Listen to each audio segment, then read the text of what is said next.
Buenos días. Nos dice el magistrado Urías, entre otras cosas.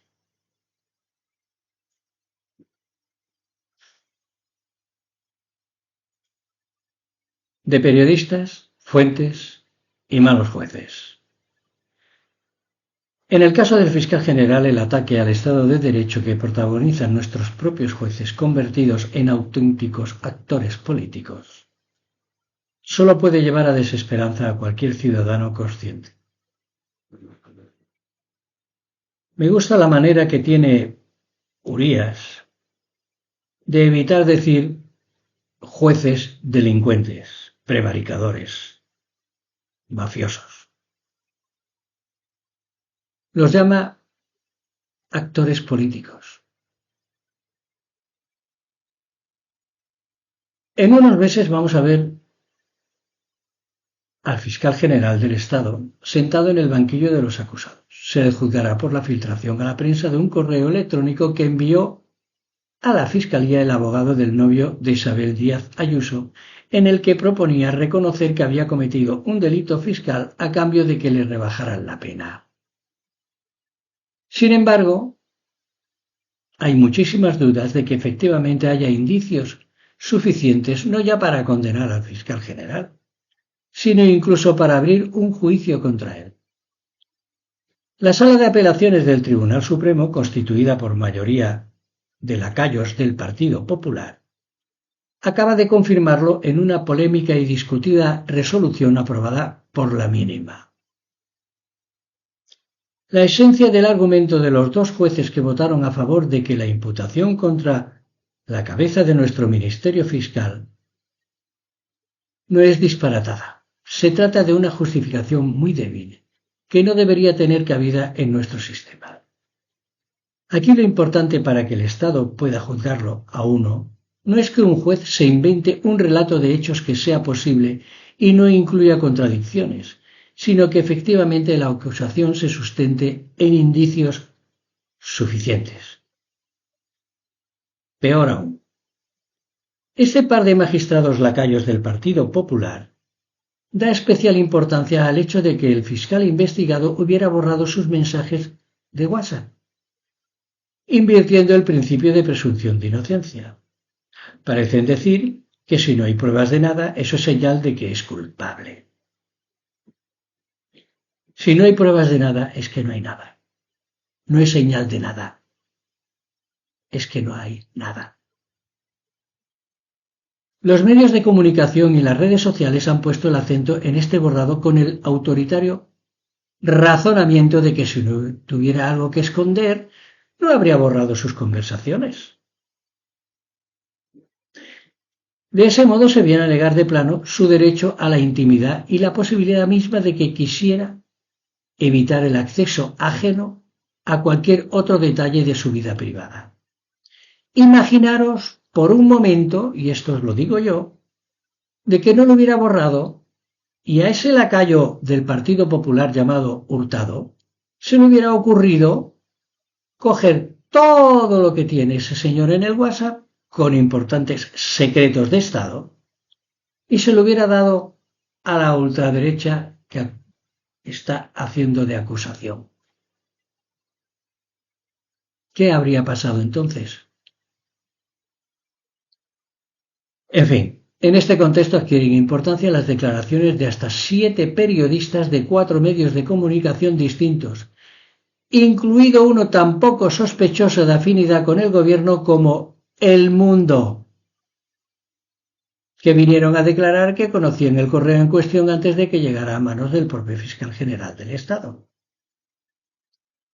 Uno de los periodistas, el primero en publicarlo, narró con detalle cómo horas antes de que el acusado pidiera y recibiera copia de ese mensaje, él contactó con una fuente que lo invitó a su despacho en el tercer piso de un edificio y le dejó ver y copiar el correo, aunque no le facilitó una copia ni le permitió fotografiarlo. Del testimonio de todos ellos se deduce, sin lugar a dudas, de que la divulgación del email sucedió antes, desmontando la culpabilidad del investigado, y esto lo digo yo, y toda la instrucción de mierda que ha hecho el juez Hurtado, lacayo del Partido Popular. Sin embargo, los jueces en cuestión no se fían de todos esos periodistas. Creen que todos mienten.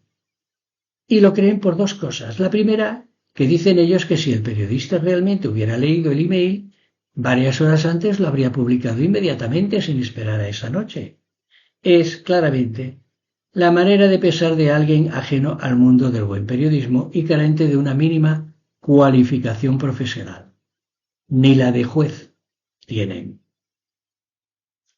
El informador que recibe una información de ese calibre y que implica presentar públicamente al empresario como un defraudador a Hacienda necesita contrastar y verificar esa noticia antes de difundirla.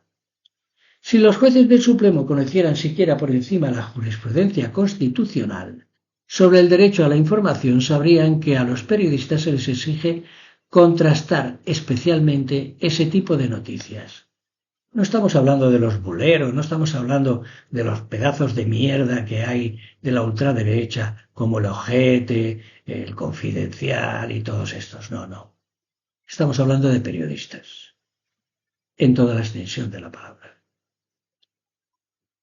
Y se les exige contrastar especialmente ese tipo de noticias, potencialmente dañinas, antes de publicarla. Ningún periodista decente al que no se le ha dejado copiar un mail, solo leerlo, lanzaría la noticia de su contenido sin estar segurísimo de que el email existe, y eso exige unas horas de trabajo.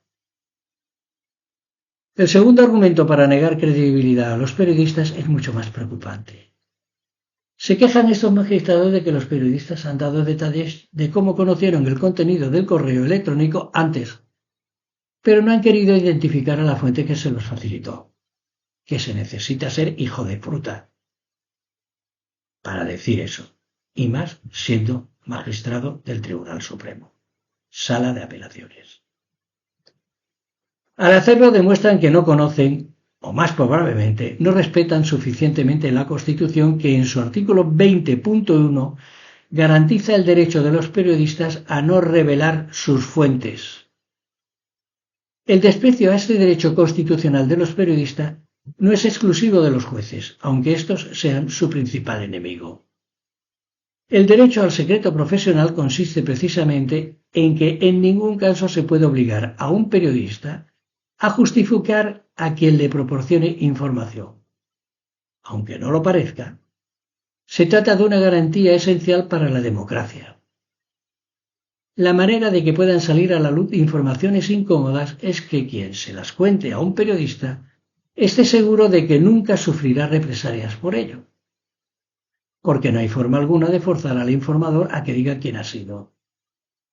Está prohibido castigar al periodista que no identifica su fuente e incluso intervenir sus comunicaciones o sus notas para averiguarlo, y gracias a eso vivimos en una sociedad en la que todo puede salir a la luz.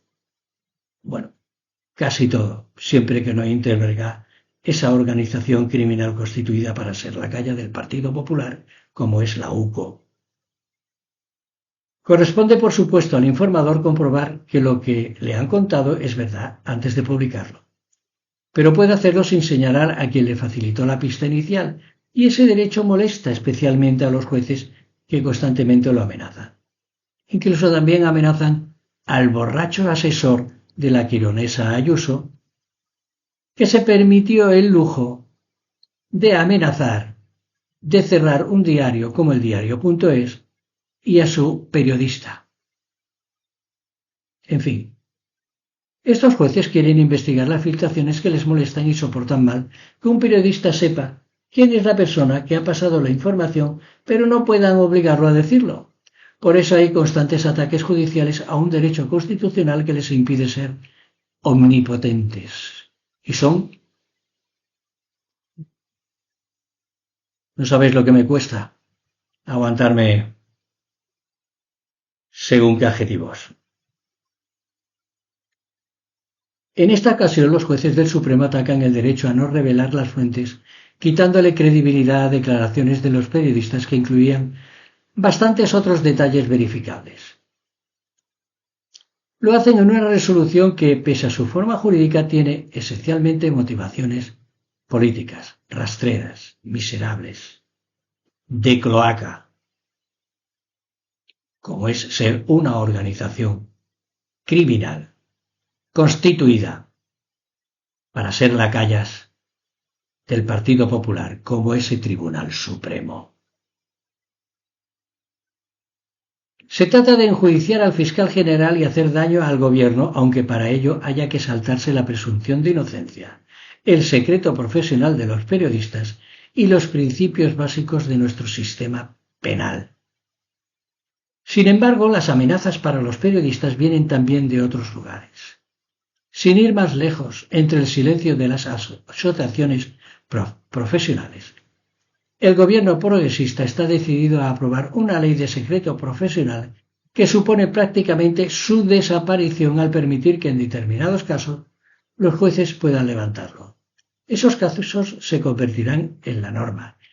Y si eso sigue así, pronto tendremos a periodistas en la cárcel por no querer revelar sus fuentes. Mientras eso sucede, la Constitución sigue en vigor y el ataque al Estado de Derecho que protagonizan nuestros propios jueces, convertidos en auténticos actores políticos, solo puede llevar a desesperanza a cualquier ciudadano consciente. En fin, espero que el gobierno progresista se lo piense muy bien antes de aprobar una ley del secreto profesional que supondría prácticamente su desaparición, al permitir que determinados casos los jueces puedan levantar. Eso sería la cabronada más grande que nos podríamos hacer a nosotros mismos en cuanto a la veracidad de las informaciones. Y tenemos todo el derecho a recibir una información veraz, a través de la prensa, a través de la judicatura y a través del gobierno. En fin, que tengáis buen día. Hasta luego.